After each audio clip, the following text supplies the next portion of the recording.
Back in, finishing up another talk. Um, like I said previous, today was gonna be mainly about me. Um, but we was gonna address a few things in the previous clips of the last series. So one of the things was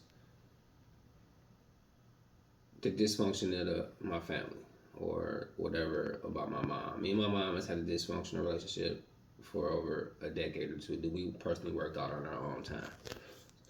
So the bits and pieces of the disclosure, any type of confusion or any type of tension about that, is neither here nor there. We good. She actually live here now. She only live here because of me, and she want to have better health reasons. But cool. My dad, we speak. We ain't got the greatest relationship, but we speak, and it is what it is. We're adults. So me speaking about these past things, or they may seem harsh because they was told from that feeling or that perspective or that energy then, doesn't mean that I still carry that same energy. Nah, that's one thing. Another thing was by the way, but we good. Another thing was how did you know your prison number was the same? So whatever the case may have been, or the confusion may have been. So 295013 ended up being my prison number. What that means is I understood that on all my paperwork and documentation and docket numbers, 295013 was the doc number of all the paperwork.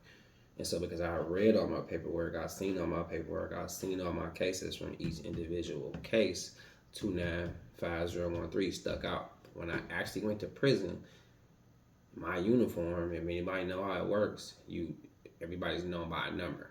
And so that was my number. I went to prison in 2000 or something like that. The numbers they was on, the people that came into prison with me, they was on fours, like 400,000.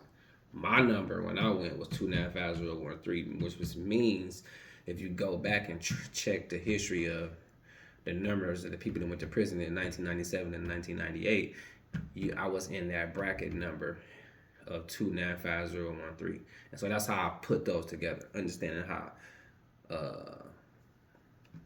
the jurisdiction system work and reading the legal system part about it and reading the documents and the paperwork and then understanding all those components together. That's how I was able to understand how that was my number at an early age on. And I think that was really it. Any other questions or concerns, leave in the comments, man. Moving forward. So we go, just let that be known about that, and that's cool.